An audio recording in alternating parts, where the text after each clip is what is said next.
After 70, the world casts a different light on things, subtle, slanting rays that reveal stray corners you never noticed before, while clouding familiar surroundings in sudden shadow. In the quiet sanctuary of your favorite chair, that loyal keeper of your stories, you find yourself sifting through memories that feel as crisp and vibrant as ever. Yet the present fidgets restlessly just beyond your reach, altered in ways you never quite agreed to. Once, the world felt like a book you'd nearly memorized, its themes and rhythms as natural as breath. Now, someone has replaced chapters without your permission, swapped out metaphors in the dead of night. You trace the contours of these changes, wondering where the steady certainties vanished, how the foundations you helped build now tremble beneath the tumult of new inventions, new customs, new silences. A sense of displacement creeps quietly in, not dramatic but persistent. You watch your grandchildren absorb information with a few swipes and taps, their fingers fly across glowing screens, their attention flickering to notifications invisible to your eye. It's a marvel how much they can do, how quickly they learn. But your curiosity is tinged with an ache, a quiet nostalgia for days when a conversation required nothing more than shared breath and searching eyes. When silence in a room could be companionable, not a sign of disengagement. The world claims to be more connected than ever, but feels lonelier in its crowds, more isolated in its pervasive reach. A friend lives across the city, yet their voice arrives adorned with digital smiles instead of a knock at your door. And sometimes that cheerful emoji masks the absence of real warmth. You wonder when missing someone changed from ringing a bell to waiting for a text, and when the words, "I'm here," became optional. The contours of age bring with them a surprising depth of emotion, unexpectedly vibrant, more layered than you recall. Joy rings clearer, sorrow carves deeper grooves, longing clings more stubbornly. Yet the world, in its rush, seems to treat feelings gathered over a lifetime as mere background static. People look past you in crowds, their eyes glossing over the stories you carry. In shops, clerks direct questions to your younger companion, their smiles polite but diffuse, as if the creases on your face are a signal to speak slowly, or not at all. It's jarring, this slow unfurling of invisibility. Not so long ago, your worth was self-evident. A parent, a leader, a neighbor, a friend. Now sometimes it seems your wisdom and history are brushed aside, filed away with the artifacts society no longer knows how to value. Yet you know, a truth that aches in your bones, that you are not the sum of your wrinkles, your kindness, your laughter, the lessons you paid for in sleepless nights and second chances. These are worth more than the fleeting gloss of youth. Time itself has become a paradox. In youth, days stretched endlessly, each one rich with the promise of firsts. Now, the hours tumble forward, gathering speed, slipping by, before your morning tea has turned lukewarm. Winter blurs into spring. Summer gives way to autumn, while you're still savoring the smell of sun-warmed earth. You marvel at how quickly a year can pass, how long it can take to catch your breath between doctor's appointments, how short a season feels when you measure it by birthdays and farewells. You start to wonder, did time always speed by like this?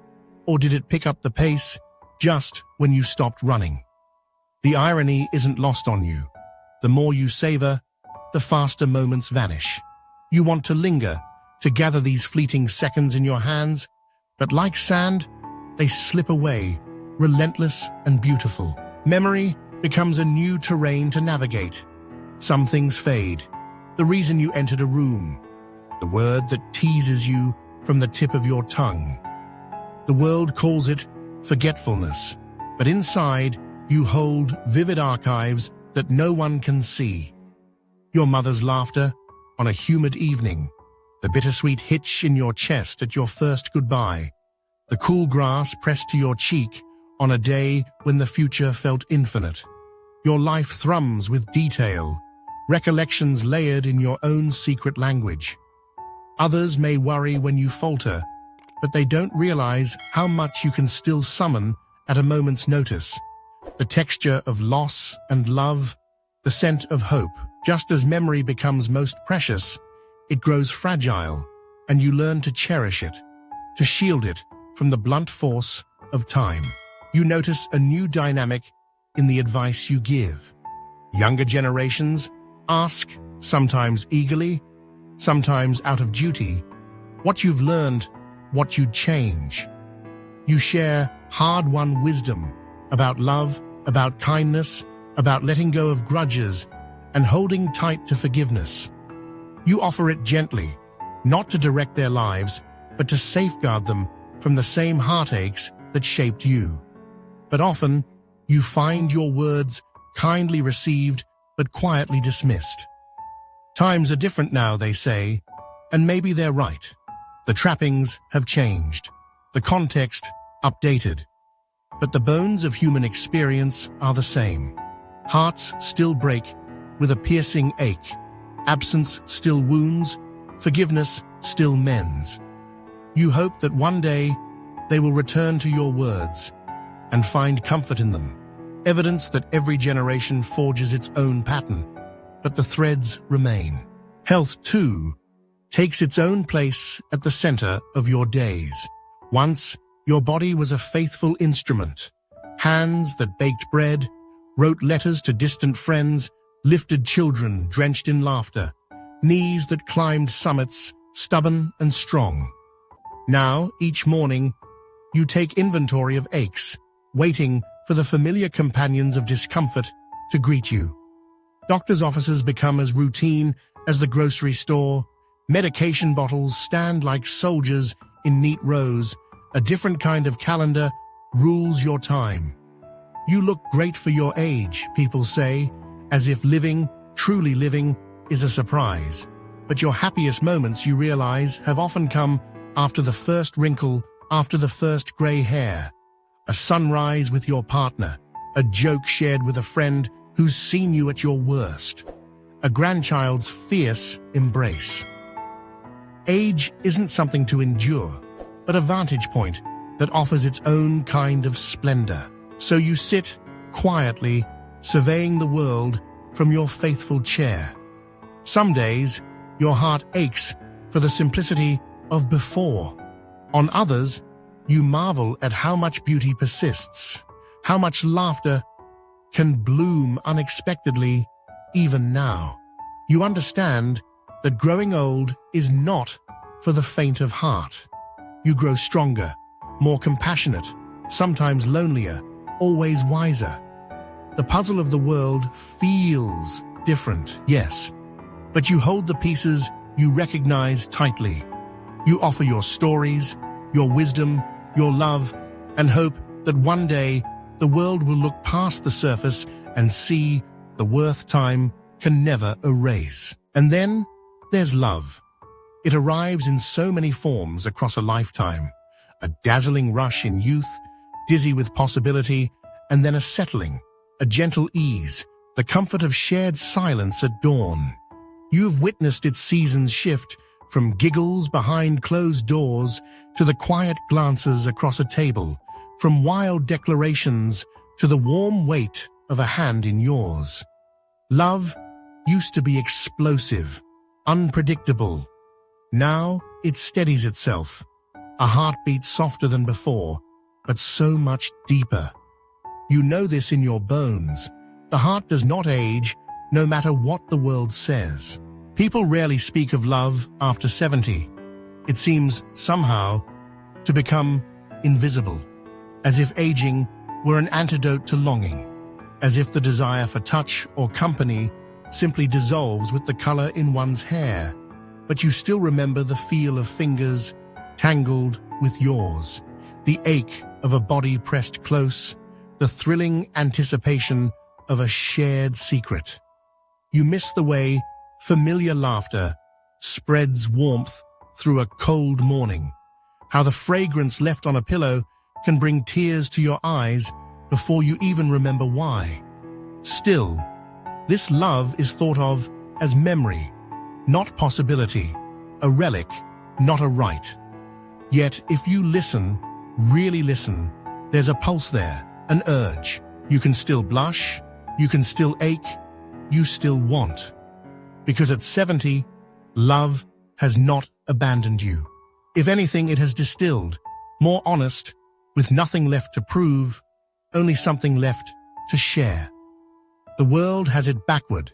Love after 70 is not frail. It's the strongest it's ever been. And yet, if love is largely ignored, funerals are not. Birthdays become quieter, the candles few, the cards less playful, but funerals stand out in sharp relief. After 70, grief ceases to be exceptional and becomes strangely routine. There is a slow, pervasive sorrow that weaves into everything, the ripple of loss, touching friends, siblings, perhaps even children. You have grown intimate with black clothes, with the slow march behind a hearse, with the metallic taste of eulogies spoken and the hollow echo of a seat kept empty. The world insists you rebound, move forward, be resilient, paced on a brave smile. Yet each loss settles in, becoming part of you, walking silently beside you like a shadow you cannot shake. There's a peculiar loneliness in knowing that almost everyone has felt this grief, and yet it remains unspoken, quietly suffocating. What surprises you still is how the ache can come suddenly, at a song, in the middle of a sunrise, at the taste of an orange, at moments so ordinary that no one could predict the way your heart clenches.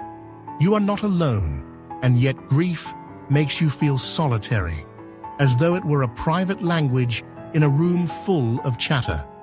This is the price of having loved so much, so well, and for so long. Ambition, too, loses its sharp edges. There was a time when ambition was the axis of every day, the compass pointing relentlessly towards somewhere else.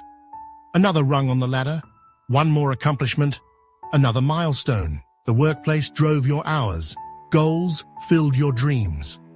Now, the calendar is less crowded, the bustle more selective. If you plant a garden, or paint by the window, or simply sit and watch sunlight filter through the leaves, it is not because you have given up. You realize now, with startling clarity, that life isn't only about striving. There is a sanctity to stillness, a nobility in being rather than doing. Yet so often, the world interprets your rest as laziness, your lack of hurry as a sign that you've run out of purpose. But you haven't. You are finally able to savor, to taste the quiet, to see the detail in each day. Rest is the culmination of arrival, the flowering of a race run well.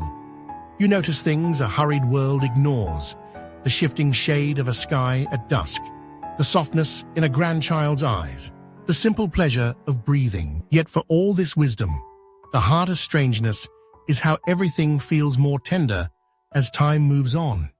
You might have thought your heart would toughen, that with so much life survived, you would become immune to nostalgia and longing.